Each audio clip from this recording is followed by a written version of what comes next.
Let's see. Moving through the beef.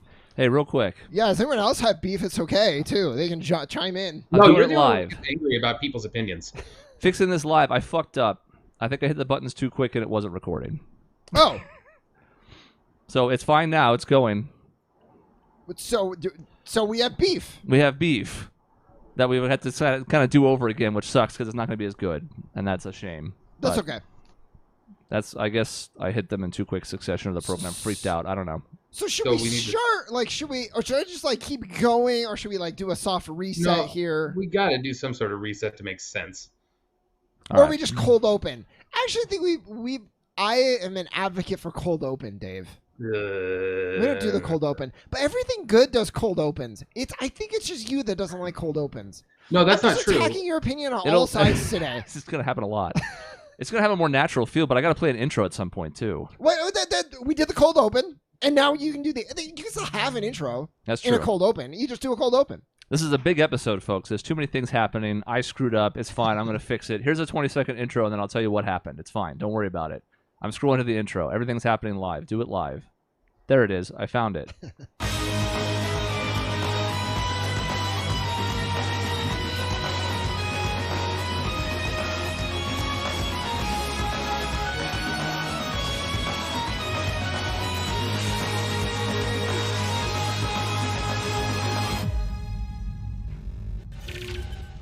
So yeah, it's the Team Objection Podcast, December 6th, 2022. It's episode 554.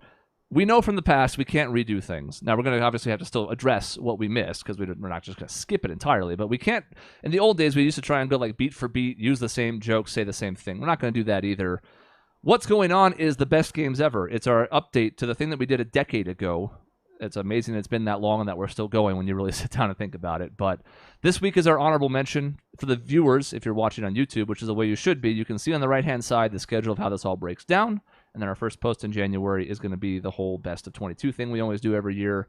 We're recording these in advance, so they're airing live at 7:30. But, of course, we're not live. But you can comment along. I'm hoping to watch along with you and kind of respond to people. And apparently OBS fucked me. So we're just going to have to undo the fact that we had like 8 minutes in, and now we're going to have to start over. It's all right. I have beef, and I can talk about the beef all day. Look, I'm wearing a shirt to represent the beef. It's Solid Snake. Here's the issue. No Solid Snake is in the top 50. No snakes. No Metal Gear of any kind is in the top 50. So here's kind of what we talked about. You could have any of the Metal Gear Solid. You can make a case for any one of them, even two. Maybe not as beloved at the time. Kind of there's more of a niche following now. Could have made the top 50. The fact that none of them made our top 50 list, it's like we might as well throw the whole thing away. We might as well start over. Cool. So we're just done. Wrap it up. Honestly, it's like it was fun. It was a good try. We can come back maybe next year with better perspective. Instead of our 10-year anniversary of doing our 25 list, we'll do an 11-year anniversary once we get our shit together. Exactly. Because it hits everything we need. They're great games. They're innovative. They push the industry forward. They're iconic.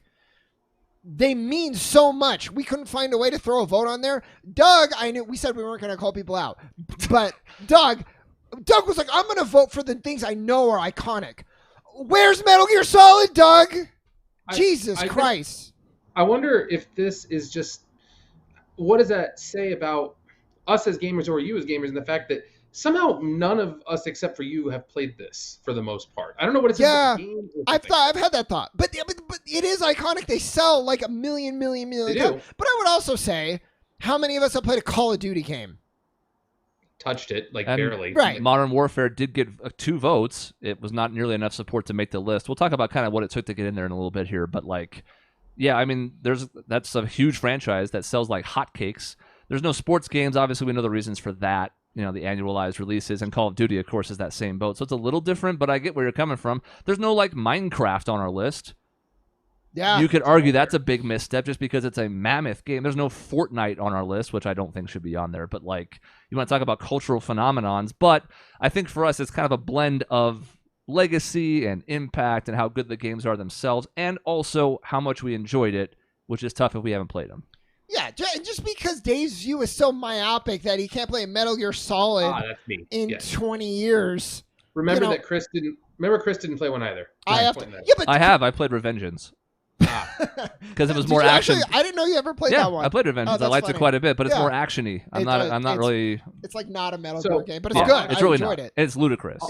I'll blow your mind, Sean. I'll blow your mind. I actually played a lot of the first one, I think, on PlayStation, because I remember the wink with the exclamation point. So you could have voted for it. And here's my problem, and this has been a problem throughout, gaming for me forever. I'm horrible at stealth. So bad at stealth. And that game is such stealth. So I, as a 12-year-old, wanted to throw my controller through the TV because I kept getting caught, and I hated it. But the thing is, it's like, it probably depends what difficulty you play on, but I know you're playing on easy anyway. It's like, it can be stealth, but it can also, you just mow down everybody. Like, you don't have to go stealth. That's one of the reasons it's such a good game. It's like, you kind of have the freedom to do whatever you want. But, not good enough. Right?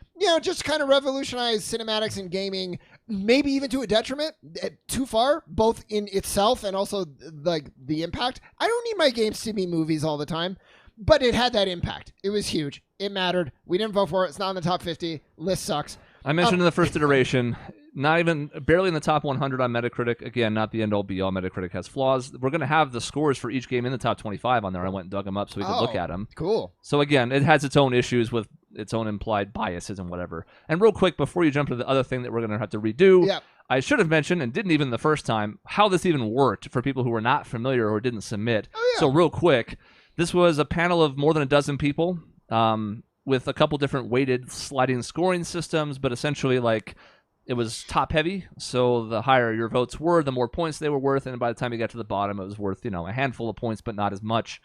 To get into the top 25, which again, we're not talking about today because we're not spoiling anything, you had to have at least 201 points. And even a first place vote was basically worth 100 from folks. So it needed to have multiple people voting for it and pretty high to make it to that level. So everything we do talk about today, a couple of these were number one votes that nobody else voted for. A couple of them were, hell, we'll get to it, but one of them had 7 votes and didn't make it because none of them had it high. So you needed to have strong support to make it on our list. And the list, of course, was from the 3 of us and friends of the show like Michaela and Doug and Maisie. We had longtime viewers write in. So it's really this whole amalgamation. I think it turned out pretty well overall, but Sean does have beef. He's already listed one. Super beef. Let's get to the next one. So the next... We just know Sean, as it's been said before, Sean is the arbiter of good. Yeah, therefore. well, right. He's the one who decides what we can and cannot do. And when good has a criteria, then, I guess you're right. I guess you're right. No one else can have an opinion. That's what I've learned. So case in point, this is a small beef, really. Now, especially, I kind of aired it, and I was like, okay, now that I aired it, I feel better about it. I thought we should have combined Fire Emblem. We had Awakening in the low somethings. We had Upper 3 40s. Houses also in the low 30s. Awakening 42nd. Only I voted for it. Yeah. 3 Houses 38th with 3 votes. If we had combined those, like I said we should have, they would have been in the top 25, which I think would have been a better representation of how we actually feel about that series. We love it. It's one of our favorites. Chris disagrees. He made the point they're 2 very different games. He's right. And Awakening, they really are. Save the franchise. And you can make the case for, I think 3 Houses is a better game. I agree. Chris argues that without Awakening, there would be no Fire Emblem anymore. And he's absolutely right. That's a well-known story now. They were going in a downhill spiral. The toughest thing I think what we ended up learning from this is that we made top 50s, just to be clear to the viewers. We had people submit up to 25, some did 10, 15. We made 50s, and even then, my first cut was 112 games. And I cut it down to 60 on my second cut, and I was like, well, shit, I still have 10 too many. So, 3 Houses was on my list. There was no way I was going to make it with so many other games. I imagine it was the same for you guys, where you're like, all right, I'm going to vote for 3 Houses, and then I don't really have room for Awakening because there's too many other things that need votes. Unfortunately, now it means they're both outside the top 25. So if we ever do this again, I would probably just coordinate with Chris and say, if you're going to go Awakening, but then the rest of the panel is going to go with 3 Houses, which surprised me. I didn't know that was going to happen. I didn't either. And I'm stunned nobody else voted for it. I really am. I thought it was going to be the niche vote. Because, Dave, if you know one thing, I like being the niche vote. And it didn't happen. This is what cracks me up is when you are everyone else has to make sure to buy into my opinion, otherwise they're fucking wrong. And then you're like, but I like going niche. So it's like, I really thought everybody's going to go Awakening. I'm going to be the niche vote. And then everybody agreed with me. It's a victim of timing to some extent. Three Houses came out recently, and of course, we did this list just as or just before Awakening came out. If this had been done a year later, Awakening's probably in our top 10, which is maybe not the best look either. That's a victim of recency bias, but we loved that game back then. I had it in my top 7, and I had a clear-cut top tier. This was the last of it. That was my number 7 overall, and nobody else voted for it. And that was a little disappointing to me. But it would have been, I think Awakening, I think Three Houses was like my 16 or something. Awakening would have been there. So anyways, it's sad, but combined, it is what it is. Those would have been 22nd, I believe, if we had put them together, but I couldn't make a case for it, and I wouldn't have wanted my points going to Three Houses, if I'm being honest. I think the rest of my list is going to be pretty quick. No Phoenix Wright for a group that admittedly, misguidedly, has based their entire podcast name off of it. And that was our number 2 series of all time when we did that list, if I'm not mistaken, which is also just not correct. It's kind of a victim of there's too many games. I mean, as we get through this list, you'll see, obviously we have, some Mario stuff throughout the honorable mentions and whatnot. We have, there's sometimes when there's too many games in a series, people spread out their votes of what their favorites are because they like these series as a whole. You're right. So it kind of hurts it. You're right. I don't think that was the issue, though. I could be wrong. I mean, my problem with it was that it's a series full of games that are like B's to B pluses. And they have moments that are phenomenal, and I love the hell out of the series, but when I'm trying to think, like, what game really stands out, I'm like, they're all kind of the same. Yes, some are a little bit above others, some have better cases, but none of these stands out as really stellar because all of them have flawed cases in them that are wastes of time. And at the end of the day, it's still the same gameplay loop. A gameplay loop that I adore and love. But as I was trying to figure out what was the best of the best, I'm like, I couldn't even get that to my cut of 60. So to me, that you're right. And it's tough. And I would have voted, if somebody had number 1 because it was the first one, I would have been flexible. That was me. There you go. He had number 1. Ace Attorney 3 was the highest. It's at 139th.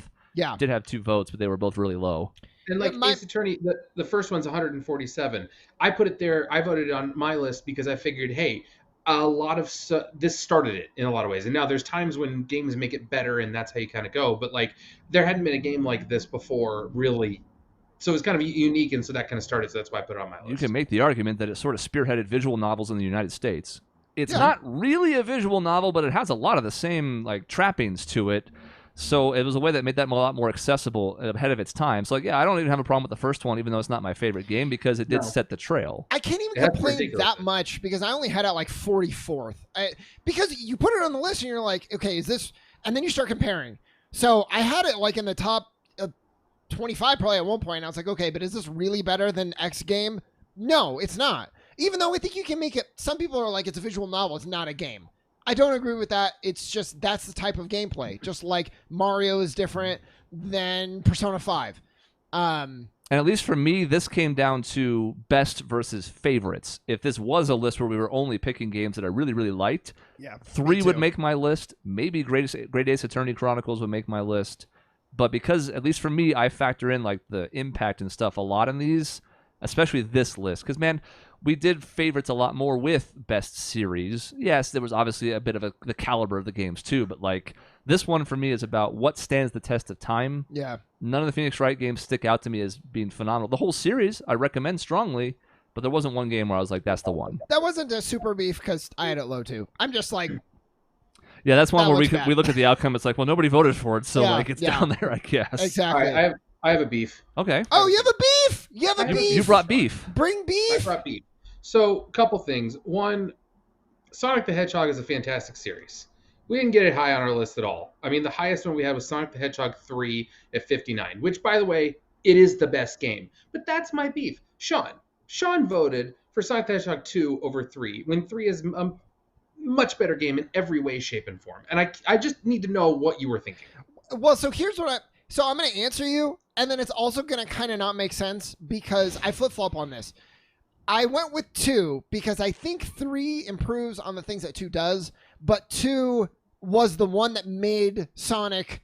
Sonic 1 was a weird, not very good game. Sonic 2 is what introduced a lot of the really solid stuff. It was so iconic. I played the hell out of it.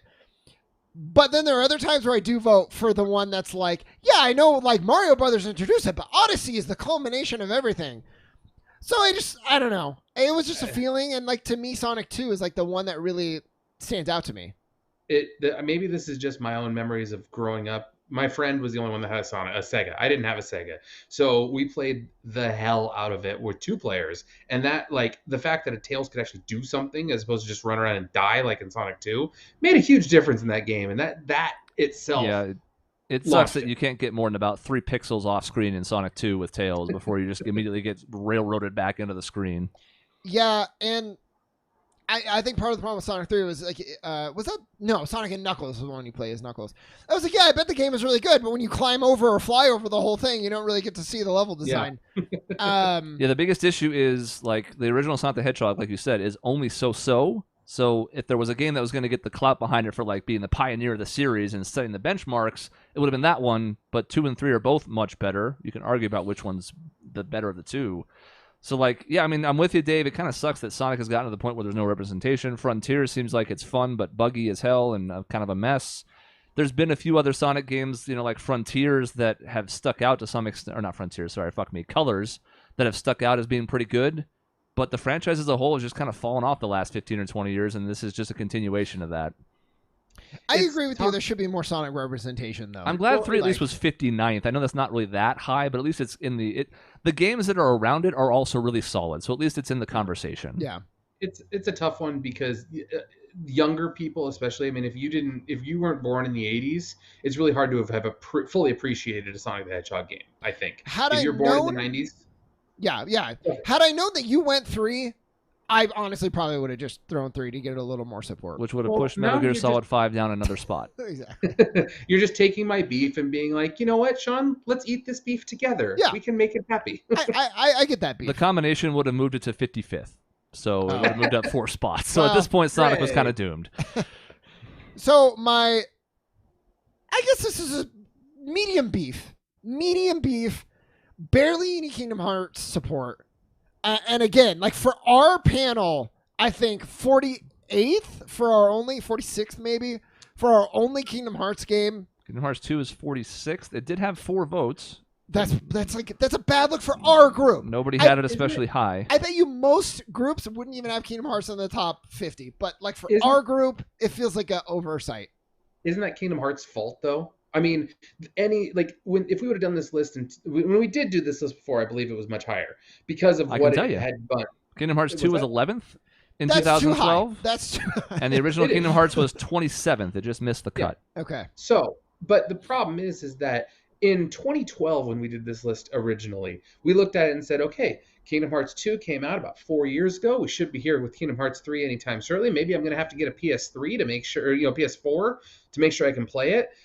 It barely made it on the PS4. It almost had to wait to the PS5. It took so long to come out. And then it became so conflated with so many other stories that we're just like, what the fuck's going on right now in this? And I think it lowers your enjoyment of the previous ones. Maybe.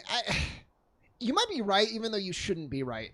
Because, like, it matters. I'll tell you, some of our top 25, without spoiling it, are only, older now than they were even last time. And they've endured the test of time, for sure. So, like, time isn't the only factor here, but yeah, I mean, you probably are right. Like, I think the fact that it's taken so long to conclude the story has made it fall in people's eyes.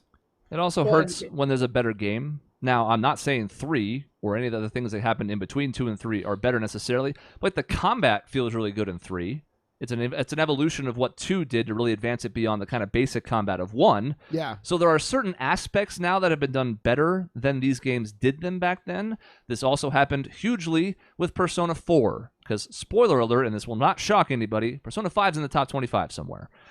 4 was last time, and it plummeted down the list. It was one of the biggest drops of anything because 5 is so good and did a lot of what 4 did even better. I think there's a smaller impact happening here with Kingdom Hearts where, again, 3 did some things really well. So, like, now the earlier games look a little bit less good in comparison.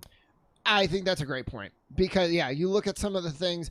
I still love 2, but you go back and you're like, oh, like, so many, like, weird mini games and so many, like, strange criteria on fight that, like, you have to do. Like, do it within a certain amount of time or collect, like, certain, like, balls. Like just And weird stuff. Atlantica was bad then and is even worse now. Yeah. Like there's some missteps even in 2, which I would agree is still a better game. I voted for 1. I did the first time as well. I think I had both on my list the first time, but here I had 1 just because, again, the impact and the combining that I think we overlooked now because it's been 20 plus years, but like the factors that had to come together for the crossover in the first place, I give some credit to, but I have no qualms with 2 being higher than 1. It's just, like you said, it's kind of faded in interest. So 46th, a little surprising, but do I think it should be in the top 25? Probably not. So I mean, it's amazing how different series can do that. Because I'll give another slight spoiler. We have a Zelda game, at least 1 in the top 25. We have too many Zelda games. But like those games are ones that are unique experiences each time, following an overarching plot, but they also build on themselves the same. So it's kind of like Kingdom Hearts 3 built upon itself on a continuing story and improved the gameplay throughout. Zelda has a unique story each time and improves the gameplay throughout, but in that sense, we hold the older games in our heart a little bit more than we would on a series that's continuous, kind of like Mass Effect 1 to 2 type of deal. Yeah, that's fair. Well, so that's all my beef. Does anyone have any other beef before we maybe just kind of start like moving through the list? I have beef. Oh, I love it. What's your beef? The Walking Dead from Telltale getting 0 other votes is a fucking disgrace. It's a disgrace. Man, I thought about it too. It's a disgrace. I thought about it too. It was. I remember playing at least through the first season, and I enjoyed it. And generally, these games are right at my wheelhouse. But maybe it was something just hearing about hey, your choices didn't ultimately matter, like left this sour taste in my mouth. That does sort of hurt it because even the sequel to this one, as you're still kind of following Clementine, loses a lot of luster. By the time the third one, it's a fucking joke. And then I know there are other successful Telltale ones. Obviously, people love Tales from the Borderlands. The Batman one was actually really good. Yeah. And there's also a lot of missteps because they ran the stuff into the ground. Literally, like Telltale's dead.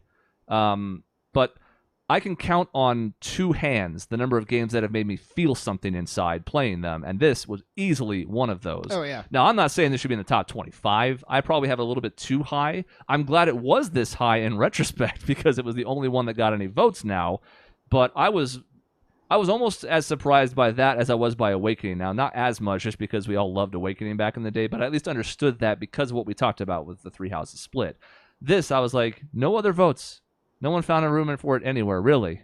So, of all the ones that I supported, there were a couple I put down. No one else is going to vote for this, but I believe in it, so like, whatever, that's fine. This one, I was like, this is objectively a phenomenal game.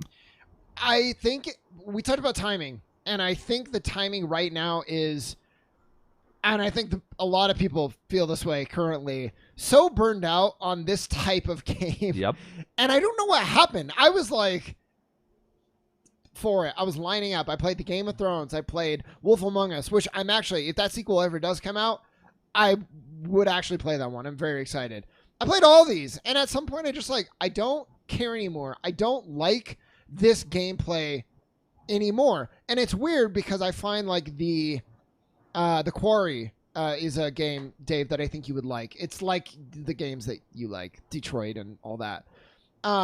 Never and it really appealed to me. Just something about these games is just like, oh, I'm so sick of it. And I think that soured my look of this game, which I'm with Chris. I definitely did feel something too. It's sad that other games affect it that way, because I get what you're saying, where you kind of like play through something and you're like, okay, I'm just doing the same thing. Even if it's a completely unique experience because of the story behind it, it feels the same as you play through it. And then you feel like you're kind of going through the motions at some point, which hurts the experience, which is sad in a way. Yeah, it's like it represents like the industry going in a way that I've realized I don't really like, which is like more of a movie and you kind of manipulate some pieces. It's like, no, I want to be, and even like, I don't get that sense with Phoenix Wright. Something about the input and the interaction, I don't feel like I'm just a backseat in everything in those games, which you arguably maybe even more so are. It doesn't make sense, but that's just how I feel. And looking at a game like God of War Ragnarok, which of course came out just recently and just didn't have the time or the possibility of probably making this list, even that to a certain extent, as much as I really like what they've done with the last 2 God of War games, it is a trend of what we're seeing in that and Red Dead, where it's like now instead of just, I love the first Red Dead when I was like, hey, we're going to ride a horse alongside each other and we're going to talk to each other as this is happening. I feel like we're going too much in that direction now, where now it's like do mundane tasks while we have story. And I'm like, I would rather just have the story. I don't need to do dumb shit if the story's compelling. So now that was kind of why I still had this so high. The gameplay is still mediocre, and that was before it got run into the ground, as you mentioned. But again, like, Eris dying, Lee and Clementine, Joel's daughter getting killed. Like, there's only a handful of times where a game has really made me have an emotional response, and this was the creme de la creme for me. Man, Last of Us 2, you gotta, if you want to put yourself through that. I already know what happens, so yeah. it's not going to resonate the same way. So, yeah, okay, that's good beef. That's I like my that beef. beef. The only thing I'll just add on to that last thought, just about the gameplay moving towards like conversations. The best things that happen is when they put this stuff as extra if you want it. Like Red Dead 2, for example, we'll get in later, spoiler, but like the best thing they did was like you could walk around town and be like, hey, I'm going to listen to this conversation. But you didn't have to. It's not going to affect your story, but you could get that immersion if you wanted to. It's not like, you know, in God of War, for example, when you're playing through it and you're like, oh, hey, I have to listen to this story to fill in everything in the back while we're loading a screen, something like that. So that's, I think, when they did the best of it. Yeah, and I suppose if you don't care for the story in like a Red Dead, you can always just fast forward to your destination too. But to me, you're missing out a ton if you do that. Agreed. So Agreed. let's pour one out for our homies real quick, unless there's more beef. We can always get back to beef. This is more of a loose episode before we get into the structured next one. But two games that made our top 31 last time did not receive a vote. One of them, of course, is Star Fox 64, which was 20th because it got a #1 vote, and we had a smaller panel and a worse scoring system back then. Although I would argue that I only really learned about the scoring system because of our first results in this. Yeah. So Star Fox 64 didn't even get a point. And Street Fighter 4, again, I think just a relic of time, fell off completely, didn't get a single vote. So two games that were that high, just gone. You know, I could have 64. It was too high, but I went with Star Fox 64. Yeah, You can like. If I you love do that mental game. Gymnastics, yeah, like you can make a case. The as a franchise- favorites list, it probably makes the bottom of my top 50 as a favorite. If I'm gonna put a Star Fox game on there, it'd be that one. 100%. I think. Yeah. There's a couple other good ones, I but think we're being a little bit mean to Star Fox, but like it didn't belong for sure. I think it was an overcorrection. That's why I brought it up, because I think it was like, well, that shouldn't have been there, so I'm going to make sure it's not there this time. But like the things that were like Beetle Adventure Racing, that was one that was like Now, Spider-Man 2. to be clear to the listeners as well, like, we only do this to create the top 25. The rest of it, we do rank because it's fun to see how it turns out. But, like, the list does start to break down the lower you get, because some people kind of just throw in favorites towards the bottom of their list. And now it's like, okay, it's like, we don't have an Uncharted game on our list. Now, I think the series is overrated, but it's still really important and sold like hotcakes, right? Mm-hmm. So, like, the fact that I'm going to use Dave's just so I'm not calling anybody in particular. South Park Stick of Truth should not get a vote when Uncharted does not, in a holistic approach. Not just saying you're wrong for doing it, but like as a group approach, like, that's dumb. But we're not worried about what finished 168th. That's not what the list was for. So, like, it's always going to have a bit of peculiarities. Star Fox should probably have gotten a vote from somebody, but, you know, it's fine. Yeah. Stick of Truth, Dave. It was like 49. 49. He threw it on there. 50. I know, I thought about doing the same thing. In fact, I didn't tweak my votes this time. Last time we did manipulate things a little bit just to break some ties, but also to maybe correct a couple things. We didn't change any votes this time, except I did change my number 50, because when I saw you voted for Slay the Spire, I was like, you know what? I'm going to give a point to Slay the Spire. It changed nothing. It's 1 point. Yeah. But I did give my last vote to a game that I really liked. Took it seriously, though. Like, Slay the Spire is still a great game. A lot of people, I think, would have it, like, higher on their list. I saw it on a lot of lists. A ton of others, like, oh my God, those that we've loved that we talked about in that one episode. Yeah. If you like that genre of game, I guess, because that was like pulling my eyes out every time. Did you play Slay the Spire? No, but he had played Across the Obelisk with us. Oh. Yeah. And That's he didn't the one I'm particularly thinking enjoy of. it. He did it just because it was with us. I can't believe you didn't like it even after all that. Why would I? I didn't know what I was doing 90%. Well, of the that. time. Remember? Oh shoot!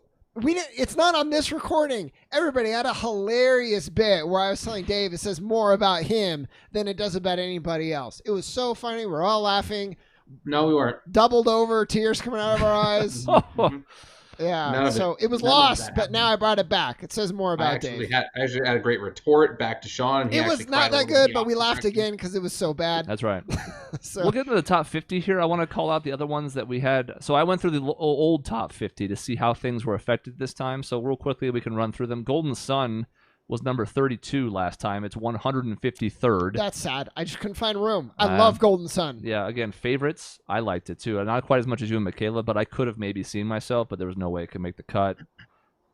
We talked about Phoenix Wright already. The first game was 18th last time. It fell to 147th. Jeez, that's sad. Pokemon Black and White only made it in because, well, okay, I voted for it. It was in my 40s.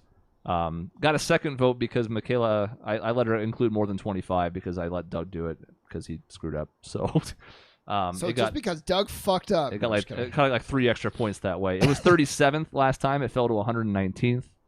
The drops are fun to track. Those were the big drops. I went and did the research, so I figured what the hell. Tell me what Persona 4 or we're maybe getting you there. can't. StarCraft. StarCraft was our number 24 because it was Jason's number 1 or number 2, I think, something like that. It fell to 90th.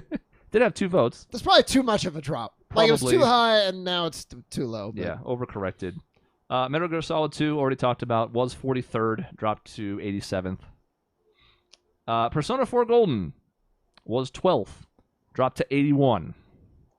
That's pretty bad. Did have 3 votes, all of them low. This is another one where it's hard to...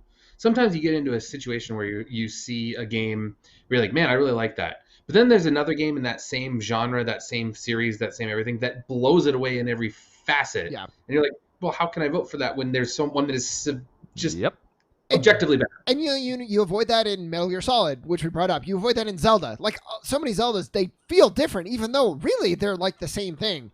To me, you didn't feel that with Persona. Like 5 is just everything 4 was, but better.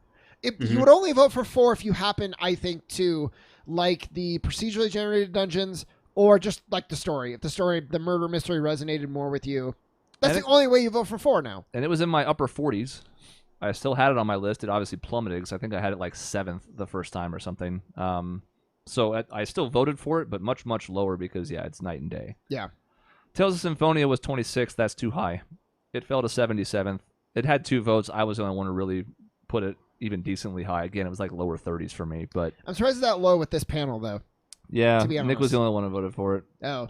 Besides me. I'm surprised at that, too. I gave that a spot in my like mid-30s or whatever it was, and I'm like, no one else is going to vote for this, or if they do, it's not going to be high. And I'm fine with that. I don't really think it should be in the top 25. It was 26th last time, and that was too high. But Skyward Sword was 21st last time. It was in the top 25. It fell to 71st.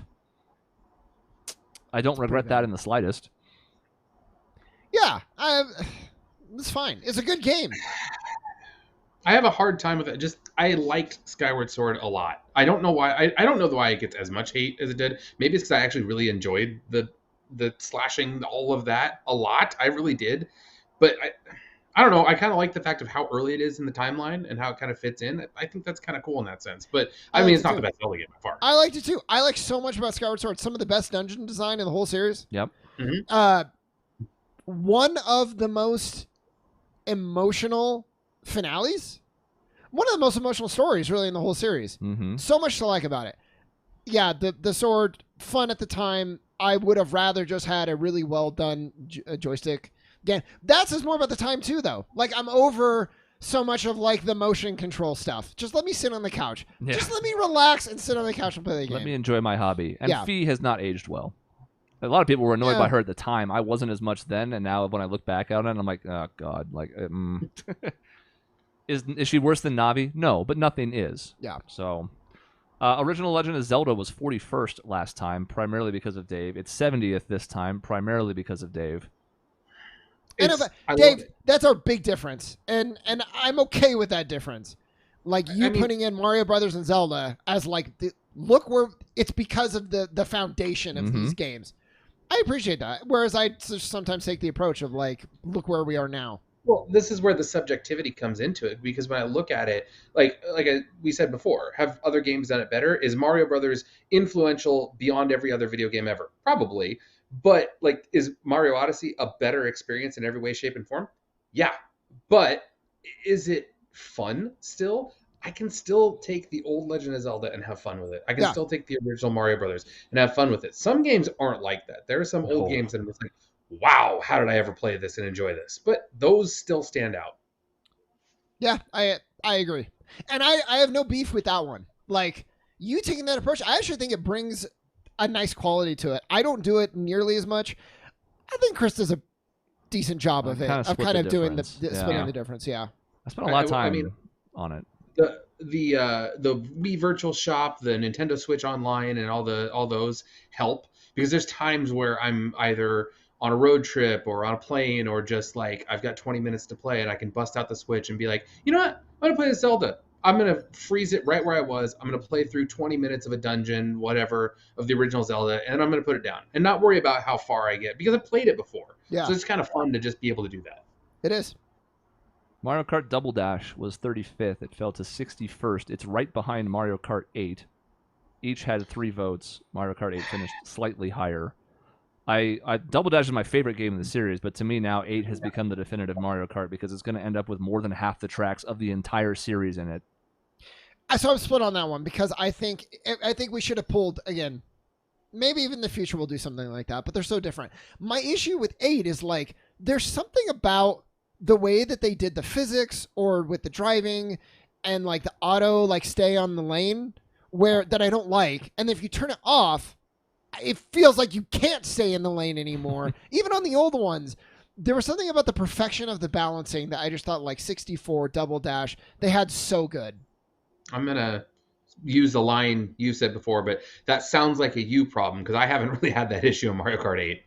Maybe like on maybe 200cc, maybe, but yeah, on the highest difficulty, sure, so but fast. even on 150, like 200 is just like you got to be a robot basically at 200cc. But like 150cc, like yeah, I fall off, it happens, but I feel like I've got a shot to win at least at 150cc.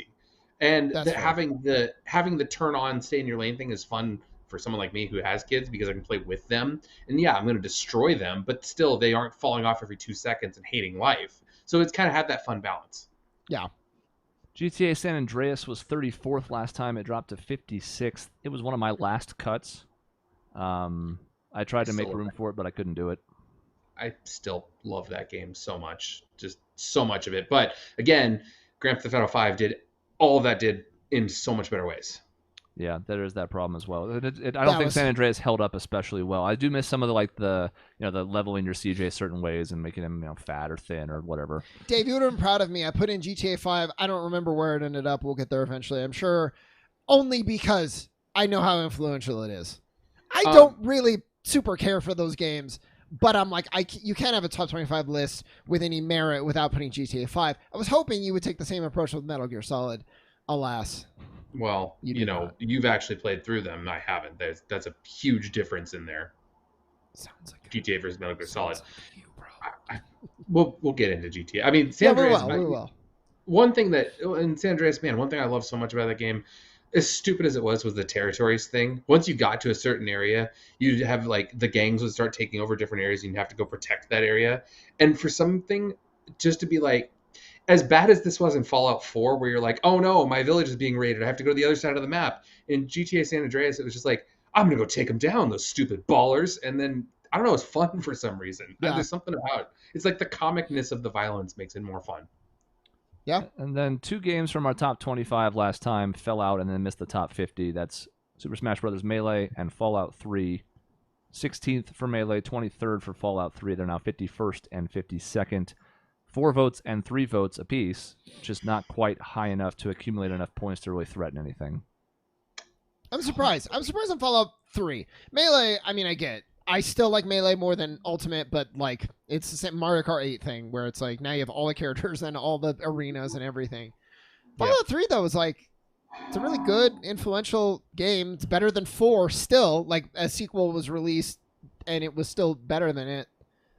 This suffered from you're right, 3 is better than 4. I like 4, as pretty as 4 looked, it felt like I had no soul playing through that game. I don't know why. Like it's such a weird thing, because I liked it, but also I felt kind of dead inside. I liked it, but I didn't love it. I agree with that. Exactly. Yeah.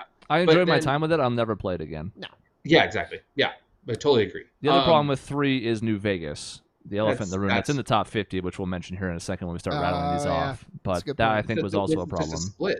It's just a huge split of like what you liked more. And you're gonna rip on me for this, but like part of the reason I think I like New Vegas more is because I'm like, ooh, I know this area. I've been there a whole bunch. Boston, I'm like, I've been there once. I don't know this area. I'm like, I felt more engaged in the game because I knew the terrain and it was more realistic to me for some reason. I don't know why. It just was. Of all the things I'd rip you on, I don't think that's one of them. I think that's like you had fun in the setting. I don't think there's any issue with that. It's just dumb. I'm like a map nerd. I guess that's the problem. And a quick shout out to Rock Band, 64th, Yeah. but it had 4 votes. The only game outside the top 50 that had that many votes. I don't really think it should be in our top 25 or anything. And the problem is you can't even really give it too much credit for influence because of Guitar Hero. But I just love the thing, and it still endures now. And hell, Rock Band 4 is still going. They're still putting out DLC. So like, I'm okay with where it is. I thought maybe it'd be a little higher, but again, we can't quibble because it shouldn't be in the top 25. So whatever. But 4 votes, you know.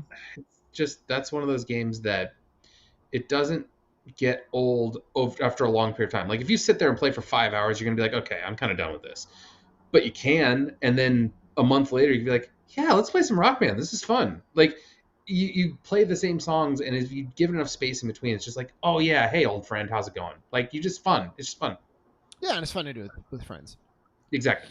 So my goal is just to rattle off the 50 to 26 gap here. We already talked about a couple of these, so we'll kind of skip past those when we get to them. And other than that, it's kind of like quick comments, and we'll go through them real quick because we can't really spend a lot of time. But Yeah, that sounds good. 50 was BioShock Infinite, 97 points, 3 votes. Dave had this a little bit higher than I thought he was going to on his list, to be honest, because I thought this was going to fall a bit more to where, like, I love a lot of what it did. It didn't make my list at all. I don't know. I feel like over time we've kind of just forgotten about the, like, I have a hard time expressing why this is down here, basically, but, like, it feels like we've kind of forgotten about this, whereas at the time everybody was talking about it and it just, like, faded, and I'm not really sure why. I mean, I liked it a lot, Dave. We've talked about it. I think it's great. I have that whole, I broke down the ending. I voted for BioShock, and there was like, as far as this series goes, this is all I have room for. I had all 3 games on my list because I thought Infinite was, I loved the setting of Infinite so much. Setting's a huge deal for me. I feel like the setting of Infinite was so unique, so backwards, so twisted in so many ways after it started out so perfect, which I know all the games did, but this one, Infinite was, God, I feel like it was my favorite because it was so open. It was just like, hey, I'm not stuck in this claustrophobic area where the water is going to crush me at any moment. So yeah, I liked it. I want to give it credit for one of the only games I've enjoyed where you don't get all, like, the side stuff fills in the gaps so well, like the little recordings. Mm-hmm. Most games when they do that annoys me, like Dark Souls. Like, you can put the story together yourself. You read I'm like, fuck you. Yeah. This is one where I actually loved and how it pieced it together. And, like, I think it's a side thing how you even find out why they're singing all the same songs that, like, we recognize but different versions. And I love shit like that. So yeah, I like that game a lot. Yep. And shout outs to BioShock 2 at 37th, 133 points, 2 votes. Dave had it higher than Infinite on his list. It might be the best of the 3 games as far as just the game itself, but I also voted for BioShock and not 2, and we'll get to why later because it's in the top 25. I mean, BioShock 2, it was so much fun after playing the first one through and being like, oh man, these big daddies are so terrifying. Oh wait, I get to be a big daddy? Oh yeah. I think it's so fun because it's one of the ones like Metal Gear Solid 2. I'm going to keep bringing up Metal Gear. That I think it is looked back on more fondly now than it was when it was released. One of the big beasts, like, if you're a big daddy, why are you so easily taken down? It's like, yeah, let's just make a game where you're invincible. Good idea. Yeah, like, again, I know we play a lot of RPGs, but it's like, yeah, like when I fight Magus, he has 29,000 health, and then when he joins my party, he's got like 800, and I'm like, well, what? But yeah. But you, yeah. Like, well, they have to do that for balance, guys. Come on. Exactly. So. And but the story is so good. I love the story. Same. So, yeah, it's great. Couldn't find room for both of them, so for me it was tough. But I can respect Dave putting all 3 because all 3 are really good for their own ways. Yeah. 49th and 48th were both first place votes that had no other votes, and because of the way the scoring system now works, that's not enough to just get it in the top 25, especially now that we have more people doing it. So that's Neo 2 and Super Mario Galaxy 2. Super Mario Galaxy 2 was 17th on our list last time, and yet it was a regular viewer who voted for it as number 1. None of us did this time, probably because of Odyssey. Galaxy 2, I think you can make a case for it, though, especially with the green stars and just the way that those levels were constructed. Yep. Really, really fun. And you can spend a lot of time on that. Like, perfectly balanced. Neo 2, I don't even think it's as good as Neo 1. I actually preferred Neo 1 over Neo 2, and I think they're not quite as good as the Dark Souls games. I truly have never even heard of it. Like, like I know Dark that's Souls a me games. problem. It's a me problem, but like, yikes. Yeah. That one's not even. I would say they're a little more niche. A little bit. But they're good. I mean, they're solid. I played both of them. I liked both of them a lot. So this is a Sekiro Dark Souls. I'm going to kill myself as I play. Mhm. Yep. Absolutely. Great. Nope. And fuck it. Go on it. in a way, I'm sort of glad that Galaxy 2 did get this vote. I mean, I'm sure it sucks if you're like, I voted for number 1 and it's down here, but it's like, at least it made it up here, even though none of us voted for it this time. Yeah. It was in my last 10 out. Again, I just could not find the space for it. I just couldn't justify it. I played pretty much all of Galaxy, the first one, and I really liked it. Was Galaxy 2 much better, same? Quite a bit better. I would say better. I don't know about quite a bit. I mean, I know where Sean's coming from on. I mean, you're quibbling in the margins now. Because again, the first one now you have to sort of set the precedence of like this was the biggest deal since '64, and I still remember fondly like the Wii controls really helping that game quite a bit. So it was revolutionary in some ways that 2 then just expanded on. And hell, I remember like watching people play Galaxy, the first one for the first time was always funny because they're all like tilting their heads as they run around planets, and like it was part of an experience. 2 just really honed that and like made the craft better. 2's a better game.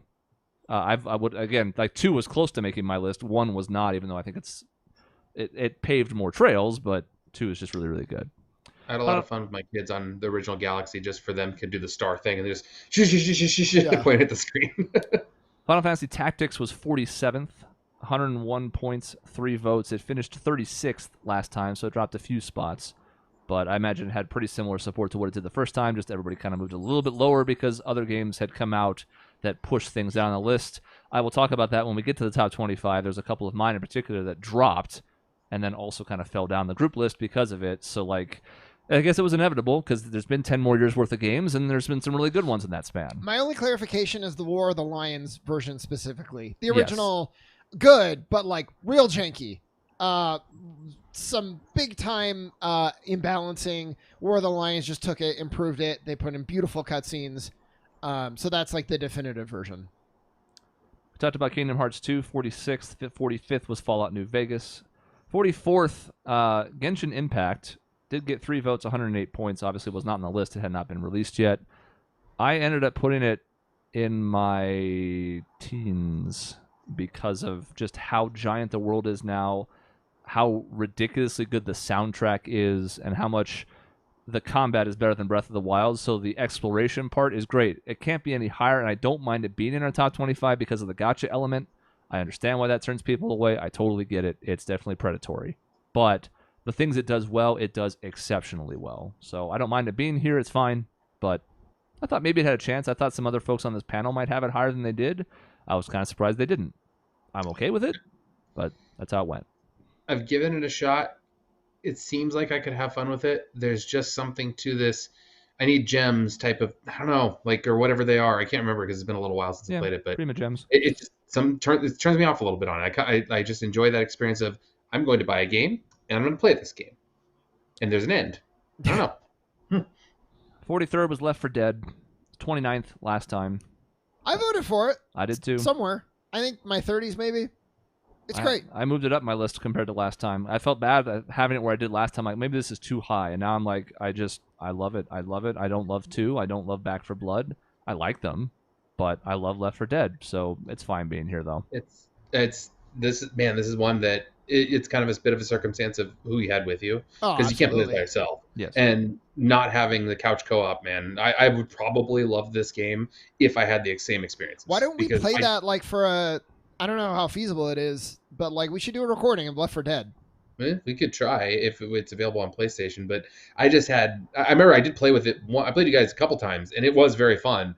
Even though I got like hearing that like witch in the corner, I just wanted to shit my pants. Basically, I'm just like, oh god, oh god, oh god. It's scary when you first come across them. Eventually, they become kind of old hat, but the first time you're like, oh god, and then like you get near and it starts to stand up and growl at you. You're like, oh fuck.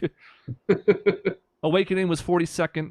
Smash Ultimate was 41st, and I kind of went back and forth on this because I recognized the steps that Melee made over the original, and Melee is still above us here, so we'll get... Oh, no, I'm sorry. Melee was 51st. My bad. Melee was 51st and had 4 votes. I don't know why we talked about it before. Anyways, I had Smash Ultimate higher just because it's sort of like the Mario Kart 8 effect for me, where it's like this now has every character and so many different franchises, and because of the culture it created with its releases post-launch, to where people, as much as they enjoyed the game at launch, they also eagerly looked forward every time a new character dropped, and like the trailer was a huge deal when it happened. It became like trending on YouTube every single time. So like that's why I had it there. I think that kind of lost some effort with Melee because of it, but again, I don't know if either one would have really made the top 25. Well, even if you combine those, because it's 51st, it might have been 25th. It would have been right around there. Ooh. That's another one of those where in the future I'd love to explore, like, can we come to a consensus? In this case, you would have been convincing me to change from Melee to Ultimate. I would have done it, to get it. I think the series is so influential, it deserves to be higher. I think the only problem with Melee that I have, which obviously is still played to this day, so it has a lasting impact, clearly, is just that, like, I can only give it so much credit. It's leaps and bounds above the original, but the original still has to get some credit for what it pioneered. Yeah. And Melee was a extremely good iteration, but still an iteration. So is Smash Ultimate, but now, again, every character from Melee is in it, and 60 more, which is kind of remarkable. GoldenEye 007 is 40th. I don't know. That was one of my last cuts as well. I think it was 53rd for me.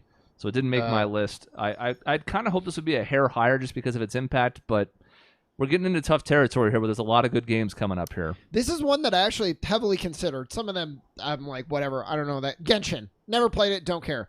GoldenEye, heavily considered. I don't think the single player is quite good enough. And as good as the multiplayer is and how fun it is, it's like, for me and what I weigh things on, I needed a little bit better single player. Yeah, this was on my list, mostly just for the fact of memory of how much fun this was you could have in a group setting. This is one of the first games where you kind of had 4 people split screens. I know there's others that you could, but like one of the first. Yeah, so it was out there where it's like, oh man, we have 4 people in the room all playing at the same time, squishing in close to this little TV and shooting each other and getting pissed off at each other. Some of the most fun gaming moments you can have is when, couch co-op is great, but when you're playing against each other and you're screaming at each other because someone bested you and you got them back next time, that's some of the best moments I can have in gaming. Yeah. Let's talk about the portals. Portal 2 was 39th. Portal 1 was 33rd. I alluded earlier to a game that got 7 votes. That was Portal. 7 votes in our 13-person panel. Unfortunately, it was a bunch of ones in like the low teens and 20s. So despite the fact that it got 7 votes, it didn't accrue enough points because of the way it kind of is top-heavy. It was on our list last time. It was number 7. And it fell to 33 this time. Portal 2, again, 39th. A better game in a lot of ways, but Portal, of course, kind of pioneered an entire generation of jokes in a way that Portal 2 didn't really. Yes, there's plenty of humor in 2, that's fine. But, the cake is a lie stuff pervaded all of video game culture for, 10 years. I also got to say, so this is one that I would have been willing to combine, but the reason I gave 1 the vote is I like the story a little bit more. Just kind of self-contained, quick shot. There's more to 2, but the idea of you're an experiment, you don't know what's happening, and the moment when you are supposed to die, and the game, if you don't do anything, it will just conveyor belt you off the thing, and you have to be like, no, I don't want to do this, so you shoot the thing, and then that starts Act 2. One of the best moments I think I've had in a game. Yeah. It's so good. And then you're going behind the levels and not in them and all that. Yeah. And it's 7 hours long. It's very bite-sized, which I think appeals to me too. It's just as an experience. So I really like that on 1. 2 is great. There's so many more puzzles. There's so much more to do. There's really good voice acting. The world expands, and that's all great. But the experience of 1 is so special to me. And maybe that's why I had 2 on my list and not 1, because everything that 1 did was fun. 1 came out and said, hey, you want to turn your entire world upside down and make you think physics in ways you haven't considered before. 2 did that, but then threw in humor, had great voice acting. I mean, J.K. Simmons and Stephen Wheatley, or Stephen, shoot, can't remember his last name, who that is, the British actor who played Wheatley, the little pod. My God, like, I haven't laughed that hard at a game in a very long time. And throwing GLaDOS' sarcastic self in there too, along with the longer game, I remember playing through Portal thinking like, oh, that's it? I'm done? Crap, I want more of this. Yeah. And Portal 2 gave me that. So I would have been willing to combine them. Yeah. That's my note, like my notes for the future. I'm going to try to coordinate with Chris. And if Chris like, I don't want to coordinate, then I will just like manipulate my side to... Combining would have put Portal in the 19 or 20 range. Of course, the problem with combining is one person voted for both, so that doesn't work. Oh, well, yeah. In that case, that's fair. Yeah, so it would not have gotten quite as much traction as it could have. Where did I have Portal? Not in the top 25, I don't think. You had it pretty low. Yeah. 33, Sean. 33. Yeah. I wouldn't say low, but yeah. And I had it even lower. It fell to my bottom 10, but it still made my list. Yeah. Three Houses was 38th, BioShock 2 37. Super Mario World was 45th in 2012, moved up to 36 in what was something of a surprising renaissance for Super Nintendo games. We'll get to that later to a certain extent. But I don't know what to say about World. I just really like it. All the extra like exits and stages and stuff, like super cool. You can argue that Super Mario 3, which finished 32nd, was 13th last time. Pioneered a lot of what World did. I had no qualms with either one. I went to World. Dave put both, and Sean put 3, but both are excellent games. I mean, when I look back at these games, the fact is I can still bust it out and play it. It's still fun. Mario 3, I know those levels like the back of my hand. Like I'm not one who can do it blindfolded. Some people can, but like I'm close to like feeling like I can do that. World is a little bit bigger, so I can't do that type of stuff, but I still come out and be like, damn, I really have fun with this. Yeah. Original Halo was 35th. 5 votes. The most we've seen thus far, and because Portal is technically above it. 5 votes for the original Halo because of its position, I think, and what it did for the shooting game genre and just the gaming industry as a whole. Its impact in introducing Master Chief, the most boring but cool character at the same time, who obviously has gotten more characterization now as the series has gone on, but let's not pretend like he had a whole lot in the first game. Was 14th last time, fell down to 35. See, if you added in my Halo 3 vote, Chris, where would that have ended up? I don't think I think it was like... Halo 3 was not super high for you. No. Let's see. So that's that many points, and then we come up here. It still wouldn't have made the top 25. Okay, it would have been. It would have been one of the last ones out. Because I did Halo 3 again in this debate of influential versus perfection. Like Halo 3 took everything. It's probably the height of the whole series. Although I really liked Infinite, other people are not liking it as much as I did. Yeah. I think it's fucking great. I don't know what people's problem is. I think a lot of people's problems are with the trappings of it and not the game itself, if that makes sense. Like the fact that it's like, oh, we're gonna do co-op. Oh, just kidding, we're not. Yeah, like I that agree. stuff. Yep. More than it is the game itself. Yeah. Although again, Halo had one of those pinnacle moments of gaming where you had like the LAN parties where you're like, oh god, with 16 people playing now, this is insane. Yeah. And hell, we did that, and we weren't even that big into LAN gaming. I was so bad at it, and I still remember to this day, played the original Xbox controller trying to reach the damn black button. I couldn't do it. That controller was needlessly large. I have giant hands, and I couldn't do it. So, 34 is Tetris. Kind of self-explanatory. One from Dave's, obviously, because he's a big fan. But like, I get it. It did make my first cut. I couldn't find room for it. Hard to argue with the fact that it's basically the best-selling game of all time by a certain metric. So like, I have no qualms with it being this high. It was 40th last time, so it actually moved up relative to 2012, which is interesting despite the fact that there's more games to put in the top. So like, it's a good performance for it. If Tetris had a story mode, Dave, I would have voted Tetris. If I could understand these pieces, kind of their motivations, it could have been higher for me. I feel like years ago, and this might be just like my memory filling things in or something, that we had mentioned there was some people trying to talk about a Tetris movie, and it's like, how can you make a movie about blocks? Yeah, how or why? But then you've had an Emoji movie, and you're like, well, maybe. No, but then the Emoji movie sucked, so you're like, maybe not. So there is a Tetris film coming out on Apple TV Plus. It's a more of a documentary, I think. So Well, Okay. That's a great way to make a Tetris movie, actually. sure. Portal 33rd, Mario 332, Majora's Mask 31st was 22nd in our last list. 5 votes, 159 points. It still made my list. I'm the only one of 3 of us who voted for it, though. I'm a victim of never owning this one. Like, I think it's unique. I think it's fun. I think it loses a little bit of replay value today if you try to play it exactly the same, just because of the saving issues, the resetting issues, doing things over again issues. It's still fun. I don't know if I agree with the issues as you think that they're issues. But this is the problem, though. We have so many Zelda games. Spoilers, there's going to be more. But they feel so different. Like Majora's Mask, same engine, same everything as Ocarina of Time. It came out only 2 years later, I believe. Totally, completely different game. And while they did reuse that, like you mentioned, all the resources and all the the stuff from Ocarina of Time, the fact that they were able to do that, it was closer to a year, I think. I want to say it was like 17 or 18 months. So like the fact that they were able to produce that, which is so different, not just in like scope, but like tonally different. What a dark game. Yeah. That the Zelda series hasn't really touched a ton since then. Maybe Twilight Princess, but not really. Dark in fucking the entire imagery, world going to be destroyed. Tone. Yeah, exactly. So I was a little sad to see this fall out, but given everything else that's come out since then, I also wasn't too surprised. And I think you can make the case, I think right here at Majora's Mask, that all of these could have been in the top 25, but they're not because other games took their place. Yeah. We can get a little bit longer on the last 5 here because we have like 10 minutes left. So Last of Us 2 is 30th. Only 2 votes, but they were huge votes.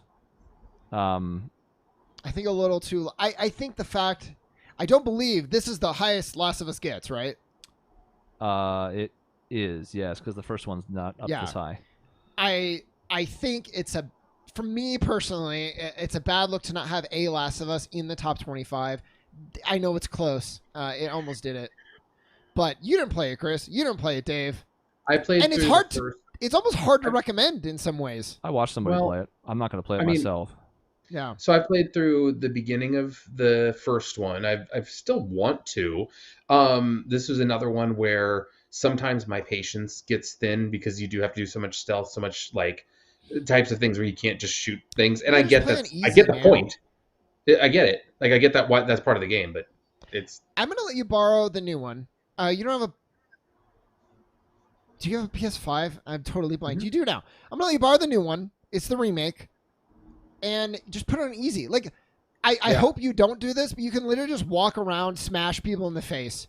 Like, you don't have to stealth at all if you play on like the story mode, and that might be what you need. And if you're like me, I play on easy or I use like every trick in the book. Here's a great example: Elden Ring, or Sekiro. I'll glitch a boss if I can, and then later when I've learned more mechanics, when I'm good at the game, I'll go back and kick his ass.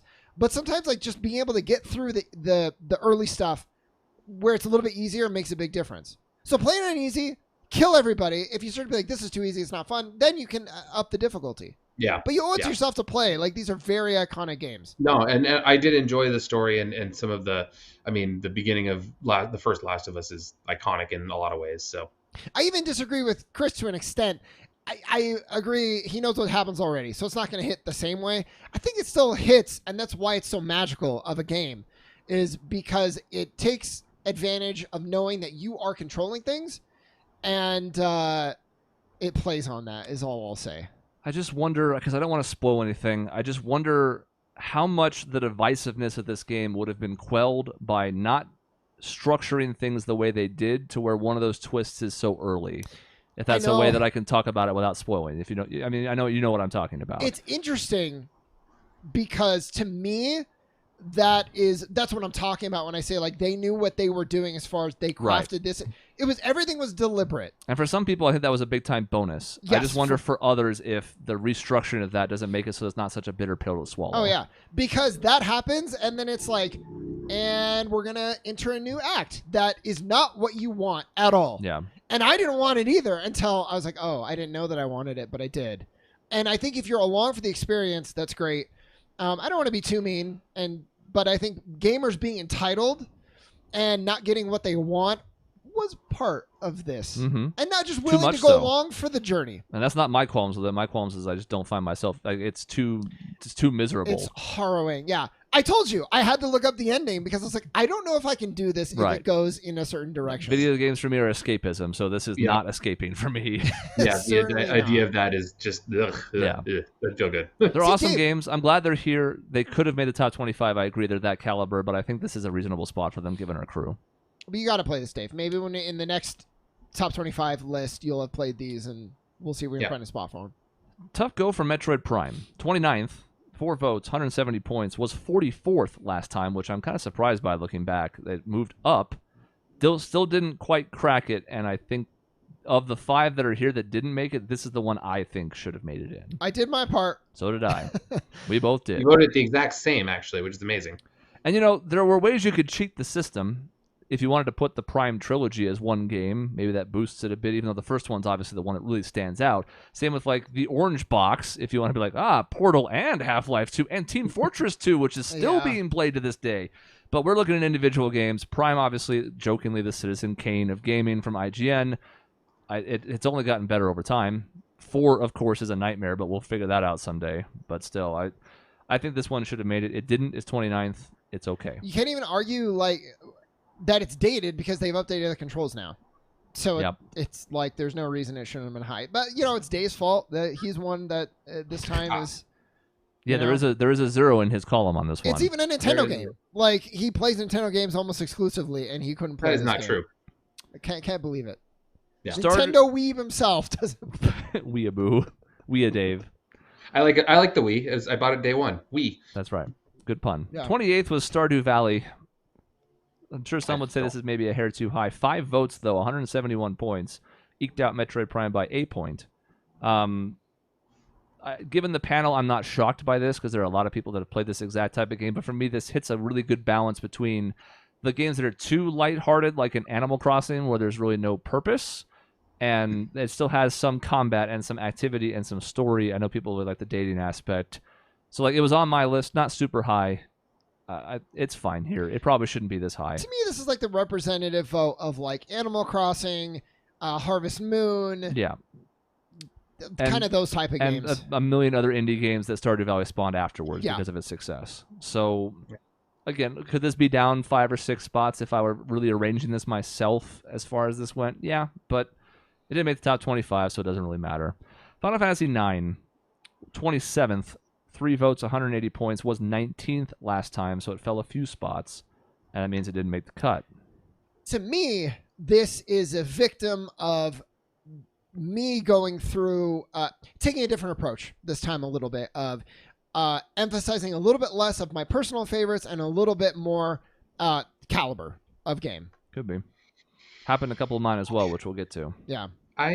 This is the one game that for some reason I fall off every time I try to play it, and I don't know why. Like, I don't know what it is, because I've enjoyed the gameplay. I am intrigued by the story. I'm intrigued to find out what the hell's going on with the Black Mage clones, and I don't know. I've never gotten there. For some reason, it just every single time it falls off. I had it on the original PlayStation. I had it on the Switch. I feel like I have it on the PlayStation 5. I don't know. Like, you keep saying you keep falling off. Is it at the same point? Is that the A problem? little bit, yeah. Which point?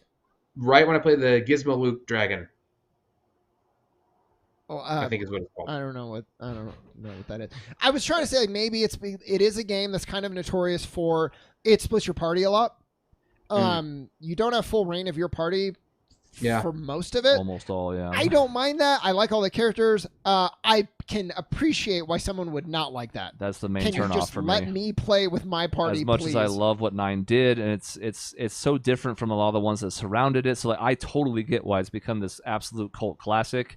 I'm a ride or die with my party guy. You give me like 4 or 5 characters I like at the start of the game, that's my crew. So to have it constantly ripped out from underneath me, I'm just like, but I want that. No, and you are, but no, I don't want you. Yeah.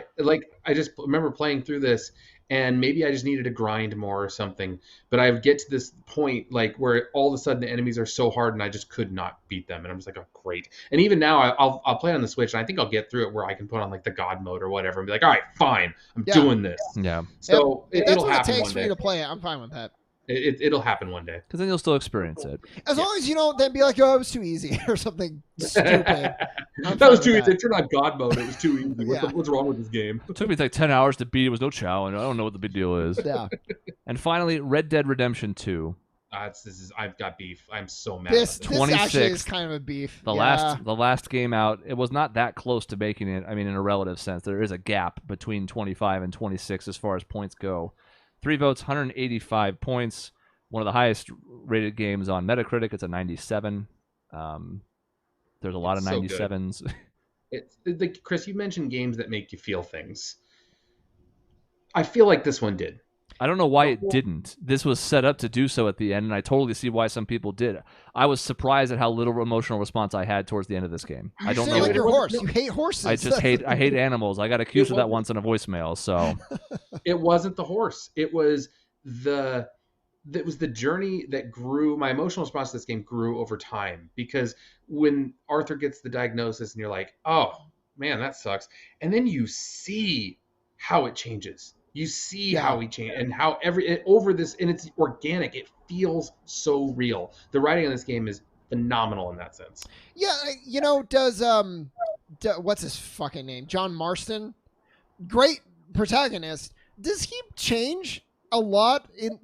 He starts off wanting to do the right thing in 1, and he gets pulled in all these directions, but he kind of always is just trying to do the right thing, which had to be a tragic ending, and it was. Yeah. Arthur Morgan, you see this huge transformation. He's a fucking piece of shit. Mm-hmm. And then and I think part of that is it affects the input, because in the beginning, here's what I'll say. As the game goes on, you almost want to play him a little bit nicer. I feel like you're not as inclined to just I'm just going to go shoot up a town, because you see the journey that he's going on, and it's manipulating you in a way, but it's great. I don't know how you play this game on Renegade, Evil, Dark Side, whatever you want to call it. I don't know how you'd possibly do that. It doesn't work. No. Maybe you can almost argue is a flaw, but it doesn't work to do it that way. Maybe, but it's so good. I enjoyed this game to no end. I feel like I will go play it again someday. It's just so big, but it's so much fun. And the exploratory part of it too, if you want it, if you love this game a ton, you just go out and figure out what the hell's out there. I wish I could play an abridged version, because I want to hit all the story beats that I love, but without some of the fluff. All of it again. Because it is a lot at times, especially all your different meters and shit. Funny piece of trivia, just really fast. The scene of the horse dying was in Mystic Quest, shown by one person to another. It's this is why game stories matter. Different dialogue. I swear to God. He's no, when the horse is dying. It's first of all, that doesn't sound like him. Second of all, it was so much more powerful when he's it's okay. And he's comforting, not weeping. Oh, Thank you. Good. So good. I voted for the first one and not the second. I'm the problem here. You are the problem. To be fair, it wasn't very high either, so it didn't really matter. It would have been enough to put it in the top 25. It would have been in the top 25. Here's the problem, though. We keep saying this would have been in the top 25, this would have been in the top 25. At some point, even if we manipulate all these, there's still going to be some out of the top 25. Yeah. But this is I can't even really fault you, Chris, on that. The first one is very good in its own right. I think 2 just did it better because of the system that it was on. To me, I mean, honestly, I think it's just the first game's Unforgiven to me. Basically, it's it's the retired gunfighter who's just trying to have a normal family life, and then shit goes wrong. And that's one of my favorite movies of all time. So I think that's part of why. But I wonder if you could have had the story of Red Dead 2 first, and then playing Red Dead 2 fills in Red Dead 1 and makes it better almost. Yeah, right. Because of knowing what everyone is, who everyone is. Yeah, that's true. Okay, that's the end of our honorable mention. There's a lot of things to mention, but as you can see, we take this shit very seriously. There's a whole thing to it. So next week's show, we'll be starting the top 25, going 25 to 16, and then obviously from there, we'll continue counting down until we hit our number 1 game of all time at the end of the month, and that's what we're going to be doing for the month. So as usual, thank you for watching or listening. In between episodes, you can find us at our website, objectionnetwork.com, or youtube.com/objectionnetwork, which is the way you should be watching this show. Stop doing it the other way. I'm just kidding. Do it both. We'll see you next time.